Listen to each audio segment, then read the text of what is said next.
Hey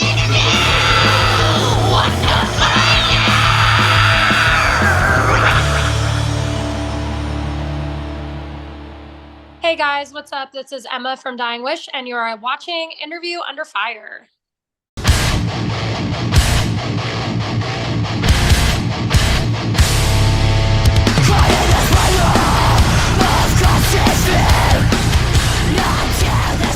All right, hey there, everyone. Welcome back to a brand new episode of Interview Under Fire. This is your host here in Sunny, as always. And today, I'd like to welcome a viciously talented individual in Emma Boster. And Emma, it's an honor. Thank you so much for joining the IRF series today.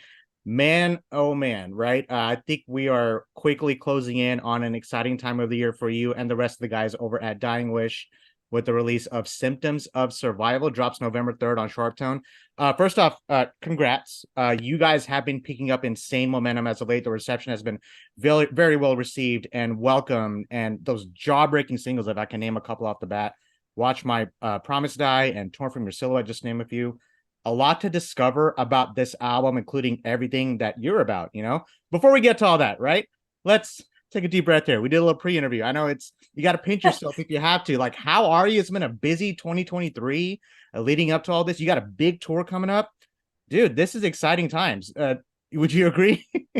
Yeah, I mean, to be honest with you, we did one tour this year, which is so different from the our circuit that we did last year, which was 5 US tours and 1 tour overseas. So Wow. I have been relaxing and recharging and preparing for this moment for months now. And I leave for tour prep tomorrow. So it's exciting. It's finally happening. Yeah. Emma, can we time travel for a bit here? Because I do want to go back to 2018. Okay. I want to mention that you guys are from Portland. Been at this for 5 years. We talked about this earlier, and you've been here since the beginning of all this, right? And you see some lineup changes also in the process, and have since released now, of course, 2 amazing records. For our listeners and maybe even your fans who may not know, right? The formation of Dying Wish alongside your bandmates. Are you someone who looks back on the early days when this all began? We throw a pandemic in there of all things. I mean, it's not like you can script anything like that, right? Time is flying by a little faster lately. Like, how do you feel when you know 5 years? Like, does that even ring in your head? It's like, you know what, whatever. We're just gonna keep going on the path we're on. Time is flying. Yeah. Yeah. Yeah, it's crazy that we released our first music like 5 years ago, because to me, I feel like we've been at this for a lifetime, you know? Mhm.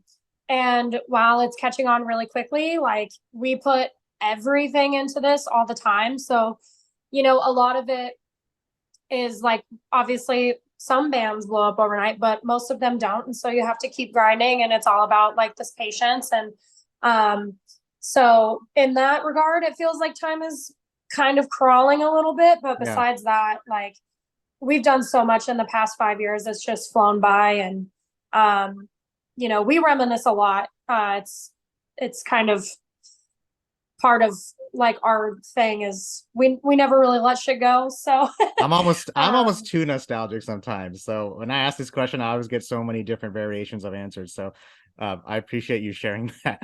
yeah. But I also want to mention that Portland, right? It has such a rich music scene. I wonder if like anything that you were listening to at the time when this band formed, something you can point to and be like, yeah, you know what? That's it. Um Not really. There wasn't a lot of like hardcore metal happening in Portland. Okay. While we were kind of forming. That's actually part of the reason why I started the band, is because there weren't a lot of bands coming through. And so I started booking shows because I wanted to liven the local scene that I'd been a part of. And Yeah. I just thought that starting a band meant that there would be more bands to play shows. And then it just kind of snowballed into where we are now. But yeah, as far as like what we were listening to, I mean, a lot. Like when we first started this band, it was a lot of like our friends, you know, and like our peers making music. Bands like Year of the Knife and Vane and Yep. groups like that is kind of like what, you know, inspired us to start a band, was the younger people also doing it. Shout out to Vane, by the way. I think that was the same year where I discovered them too. And I'm gonna get to that in a bit because the music scene, as far as like the hardcore, has just been exponentially growing. Now, here's the thing, Emma, I can't move on without talking about this. Okay, since we're on the subject of Portland, I got 2 words for you. Okay, Okay. Damian Lillard. Your No! thoughts on him going to Milwaukee? I'm a How much Spurs. time do you have? I'm a Spurs fan, all right. So Okay. he's destroyed my team over the years. So when I saw that move, like and we're just a couple weeks removed from that whole event. That it's an event at this point because I know some fans are divided. They're just like, hey, good luck, Damian's like, oh man, this guy's leaving for a super team, and it's coming from you, right? I know how much of a Blazers fan you are, so the floor is yours. I'm very intrigued. So, so sorry, my phone just It's notified okay. me. You're fine. Okay. So, we drafted Damian Lillard and kept him and continued to promise that we were going to build a team of all-stars around him. Now, we had CJ McCollum, who was great, but after years and years and years, it proved that that duo wasn't going to get us a ring. We fired our head coach, Terry Stotts. We fired our general manager, Neil Olshey. And then we brought in Joe Cronin. And when we brought in Joe Cronin, I think that he was realistic in thinking, you know, that if we're going to keep Dame, we're going to have to pay him a lot of money. It's towards the end of his career. You know, he's kind of in his prime right now. He had the best season of his year last season or of his career. But realistically, we're getting a new guy like Scoot Henderson. We got a new guy like Shaden Sharp. I think, love Scoot, by the way. You guys me too. Won what a great draft pick on that. I'm surprised you guys were second, I think. And then there was third. There was I don't know if it was a team before you guys that picked, and they were saying we should have picked Scoot, and then you guys actually picked him up. I think he's a perfect fit, especially for that culture you guys have out there. So I think you guys will be okay, honestly. But right. I can see where you're you, coming from. You can't keep a new pick like Scoot and then expect that we're still going to do a rebuild, or that we're not going to do a rebuild. So Dame saw that. He wanted to go to Miami, but he actually said, if I can't go to Miami, I'll rescind my trade offer. And our GM, Joe Cronin, told him, well, I think it's best for all of us if we move on. Dame never actually rescinded his trade offer, and that's why he went to Milwaukee. So it's heartbreaking and it's sad, but he also did say he would love to retire in a Blazers jersey. So maybe we'll get him back after he gets a ring and he can come back and, help coach the younger guys, and, he can retire a Blazer. I mean, he did went on social media and say, hey, this is not, he hinted at something at coming back. I'm going to be back after however long this stint is, whether it's with Milwaukee, God forbid, with another team. But this sounds so similar, Emma, to when we got LaMarcus Aldridge from Portland. He came to San Antonio. We didn't win with them, but that's what I'm hearing. But thank you for sharing all that. That's it. It definitely is. Basketball season's around the corner. Spurs drafted Wemby this year. I'll be going out to San Antonio for a couple games. Of course, they'll be here in Dallas when we play the Mavericks. But I was just gonna say I'm excited for Wemby. Yeah, and he did great on his first preseason debut. I'm always nervous when it comes to this stuff, so I let sports ruin my life. Okay, so I'm wearing a Stars jacket right now. We dropped the puck tonight for our opening season. So I'm a hockey fan too, so we can go down that road as well. But anyway, awesome. I feel like we need to do like a separate podcast next time just for sports, and I feel like we could fill that. Now let's keep the ball rolling here. Here's the thing. I know this is gonna be on your mind the entire podcast, of course. One of the things that makes Dying Wish, right, is the live presence. I mentioned that I saw you guys last year. This is a topic I'll never stop talking about because, like I said, you guys have been making the rounds.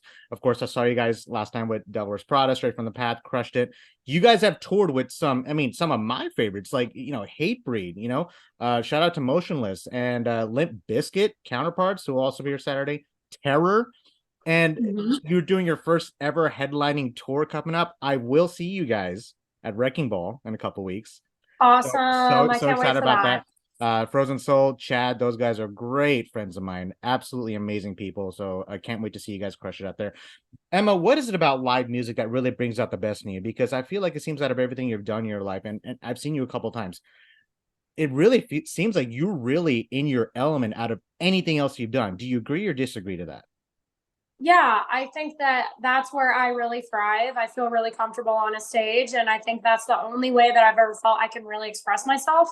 Um, I hate tracking vocals. I hate, that process of being in the studio. It doesn't feel like I'm really actually able to express myself in the way that I want to. And a live performance, I mean, it's just the best job in the world, if I'm being honest. So I'm very grateful to be able to do that. And, I I love that feedback when people say that they have fun, and like that's why Yeah. we go crazy, is because that's like what we want, crowd participation to be as well. So Dude, we love metal because of the live presence, right? We like being in the pit, going batshit crazy. I can't be in the pit anymore like I used to.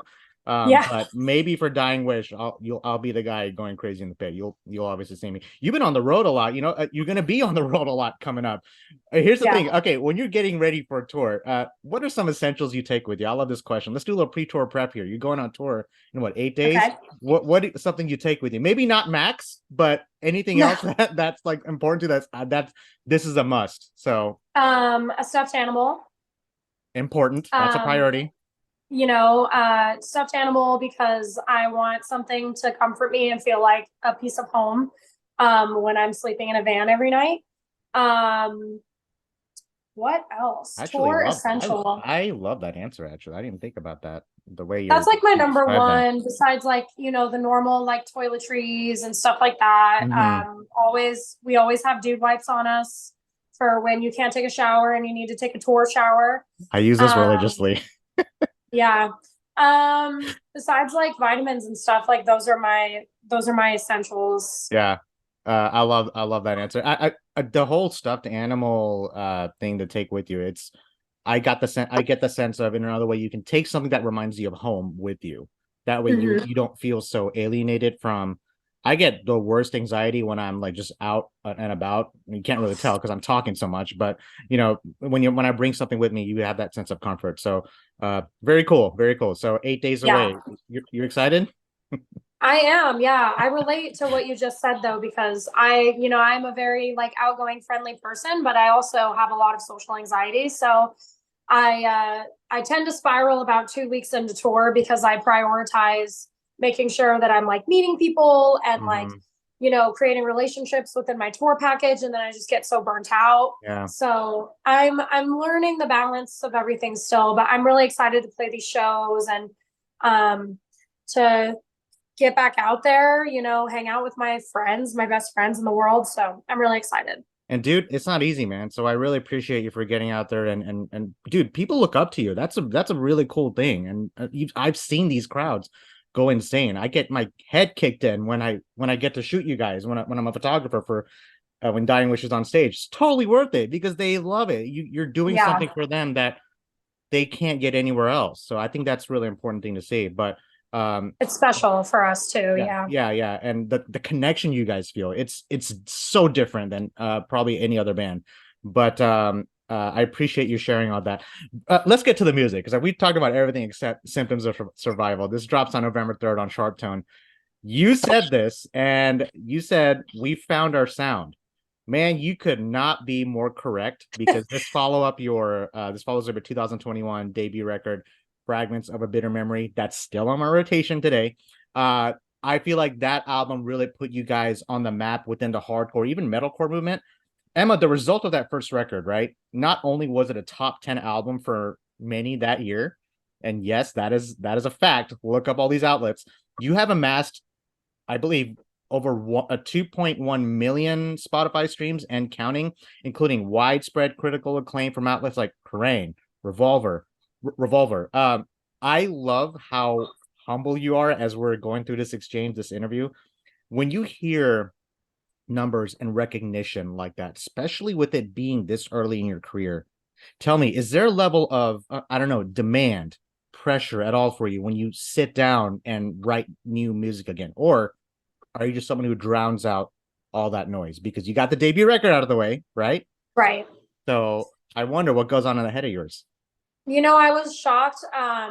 The idea of a sophomore slump was way scarier to us than, the pressure of putting out a debut record. But I've always said this, like, we are our biggest critics, like, so we make sure that we hold ourselves to a very high standard. And I think that that helps a lot. But, Watch My Promise Die is kind of written about all of this pressure and about the idea of, am I really meant for this? Like, am I built for this? Would it be easier if I just like, gave up and we were just the band that put out a couple records and then called it? Like, but I don't think that, I think that was just speaking out fears. I never thought that we truly like felt like we were going to succumb to those like weaknesses that we were feeling. But I definitely am feeling more confident now than ever. And I'm not like a very cocky person, but I do think that this album is like my album of the year, and it's really cool because like I had a part in making it, which is, maybe I'm biased, but it is a very special record to me, and just objectively, I think it's great. And that's okay. The saying that you're your own worst critic, I'm the same way. That's good. It's in a way that's healthy because you're showing that you care about the craft that you have manifested in this timeline in your life, And I got to applaud you and your bandmates because each of you went above and beyond. Hearing this album, it was melodic, it was emotional, chaotic. There were beautiful parts, there were heavy parts mixed with an impressive range of hardcore and maybe even early 2000s metalcore. Maybe I'm just going insane when I say that shit. No, absolutely. But it took me back to when I was, man, if this was dropped in like 2001, plug it in Tony Hawk and we're good to go. But but songs like the title track to Starved to my personal favorite is probably Paved in Sorrow because it was so perfectly placed. I don't know if I'll go and say it because I connected with that song so well. I've never met my dad and personally, so I have a stepdad and the relationships are not easy. I connected with that song so well, and I know that's a part of that. That's something that it's really embedded into the song lyrically. But Paved in Sorrow, anyway, love that song. Kiss of Judas, all the way to Lost in the Fall. Dude, I made sure my neighbors ended up loving this album too. My stair system's right there, and my window's like right there next to like a bunch of plants. But I live in a quiet neighborhood in Frisco, all right? So they know who I am at this point. And people also that's awesome. People need to realize, I mean, how insanely diverse your vocals are. Your cleans are just as amazing as your lows. And a lot of things why I'm saying that. I'm going to name a list. I'm just going to read this list up to you. I just created it really quickly. Knock Loose, Venom Prison, right? Kublai Khan, Judiciary, Terror, Turnstile, Harm's Way. I don't know if you've seen this. Maybe you have. But right now, there seems to be almost a revitalization of the hardcore with new bands coming onto the scene alongside veteran bands, like some of them I just named, releasing some of their best work. There are a lot of talented vocalists out there right now. And I think, this is coming from me, I think you definitely hold your own. How do you, Emma, how do you stay on top of things creatively? And how do you keep yourself in a place where you are occupying your own space and adding to the conversation of vocalists in your genre? And that's a very loaded question, but I think it's an important one to ask considering where we are at this genre. I think that I don't think about it. I just think about being authentic and true to myself and our sound. And I don't, think that I don't really compare myself to any of my peers. I don't think that's healthy. I think plenty of people are going to do that on the internet for me, and I don't really like to read those conversations, especially when it comes to me and other women. So, I just like to stay true to myself and do the best thing that I can, and have the best performance for my band and for my fellow members and myself. Yeah, I thanks for sharing that too, and shout out to those bands because there is a revitalization of hardcore, and it's so cool to see. Like, I have a new appreciation for the genre because of the amazing things that you guys are doing, and the sound itself was a big part of this record that I really loved. I'm an audiophile these days. I'm very picky on how I want my music to sound, the way I want it to sound. Shout out to Randy LaBeouf, because he's also known for his work with the Acacia Strain and Kublai Khan. Kublai Khan's been on our show too. Shout out to Yeah. Isaac Lamb. Talk about Randy for a minute here. I'm sure that gave you that sense of comfortability in the studio, knowing you had someone like him working on this album, right? Hmm. Yeah, sorry. Can I just Yeah, can we pause for just one you're good. second? Yeah, Because yeah, yeah. if I don't, my phone's gonna die and then I'm It's gonna okay. freak out. So We're um good. okay, let me go grab my phone charger I'll be real quick. here. Okay, thank you. Okay, sorry. Can you repeat the question just real quick? Yeah, yeah. I was just gonna give Okay. just your thoughts on Randy working with him. What was it like working with him on this record? Someone like Randy LaBeouf, of course. He has a very strong back resume. He is the best. Agreed. He My favorite thing is writing a chorus with him because um I'm a big choir nerd, grew up in choir. I was an alto. So I build a harmony around or a melody around the idea of having harmony. So, and he's kind of the same way, he thinks about it that way. So we just are able to create these really epic choruses together. And that's honestly what makes Dying Wish so special. And that's like, me and Randy like working at it together. So, yeah, he's the best. Love him. He thinks about everything. Yeah. I can't wait to hear those choruses live. And I mean the clean choruses, okay? So Yeah. for the crowd to sing along, I'm counting down to that. Now this part I wanna get into, because between writing and structuring the songs and the production process, like we just talked about, I know this is something you hold very dear to your heart, Emma, because the lyricism throughout this album, the bulk of it, I think we touched on it briefly, the bulk of it deals with I think Pedro went on to say, your guitarist, the human experience of failure and what you go through to get by. You have a song like Watch My Promise Die, right? It deals with the fear of the public eye and the fear of failure. Then you have a song like Paved in Sorrow, like I just had mentioned, about admitting guilt, about potentially allowing someone else to be harmed. Not an easy thing to talk about. The fact that you're translating it onto something productive like this, it feels, I can imagine it feels therapeutic. I begin to think about these tangibles of like themes or messages to your music, whether there's one or whether there's multiple. How important are themes to you, Emma? Is that a big component of songwriting for a band like Dying Wish? Themes, yeah, absolutely. Yeah. We map out like what our themes are going to be on the record and what our lyrics, what our lyrical content is going to look like, because we do want everything to be cohesive. There is a huge theme on this record, and we didn't really do that with Fragments One, like LP One, so we thought that it would be really cool to have like not a concept record, but just a record with overall themes. Yeah. Do you have a favorite one on this record so far? Theme wise, Or even song wise, do you have a favorite song? I can name three. Okay. I love Pray for Me. That's a great one. Lost in the Fall, and then Paved in Sorrow is my favorite. Yeah. Oh, yeah, dude. Paved in Sorrow, man. That's such a great song. It's so perfectly placed too, because it's like in the middle of all this, and then it picks up. I think the very next track, it's just like crushes. Like, nope, we're back to where we are. So here you go.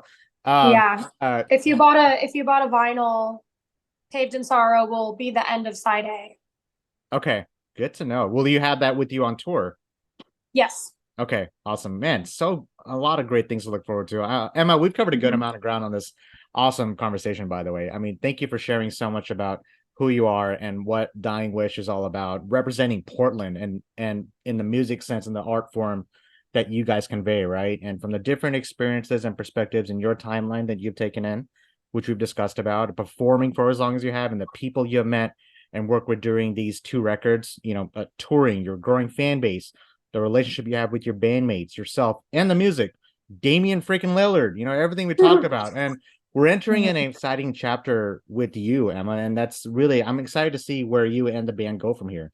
There's a level of inspiration to what you're doing, and you're seeing results. Let me remind you, the fact that you're seeing all this, I feel like it's important to get your celebrations in along the way. That makes it, worthwhile. I'm going to round out this interview with this question here. have your aspirations as a musician or hell, human being, have they changed or evolved since when you first started performing in the industry? Like, do you see things differently today? Massively. Yeah, in every aspect almost. Before, like I still have a lot of the ethics of like DIY and like a hardcore morale, but I see the world through a different lens, and I'll always believe in the ethics of the scene that I came from, but it's nice to be able to enjoy things on a brighter scale, like a wider scale, if that makes sense. Yeah, and I think I feel like the longer you go or the higher up, the ladder you're going, you guys are. I think sometimes it's easy to lose track of yourself along the way, and sometimes you kind of have to push everything back and look at it from a different perspective, and go back into it with a whole new sense that you may not have known about yourself. And I'm seeing that from you, so I'm really proud to see where you guys have gotten to now from where you guys have started. So every time I see you guys, it's always such a pleasure. So the fact that, again, thank you again for coming on the show, and I'll let you know once this episode airs so you can share with all the fans. I'll see you in 2 weeks.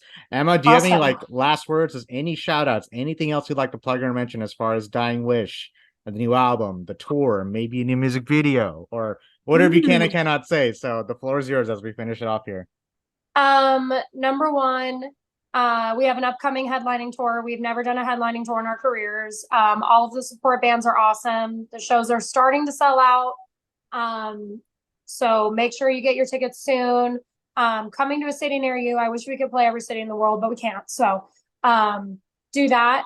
dyingwishhc.com for tickets, videos, everything, merch, vinyl if you want it. We're going to have an awesome merch spread on the tour. And secondly, happy birthday.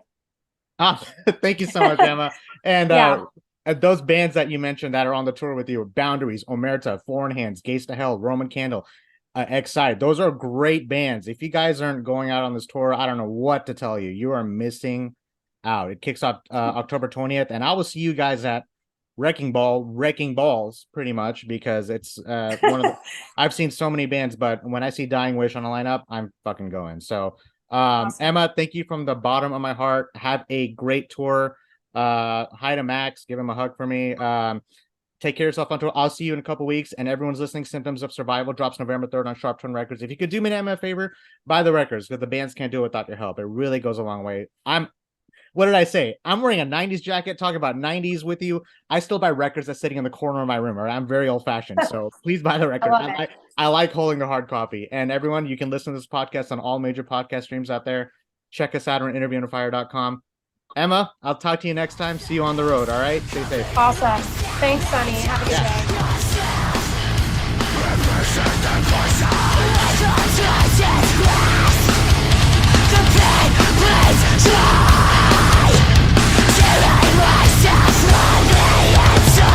Hey guys, thanks for listening to Interview Under Fire podcast. If you guys liked what you heard, please subscribe and share our channel. And please leave a 5-star review, as that helps us tremendously.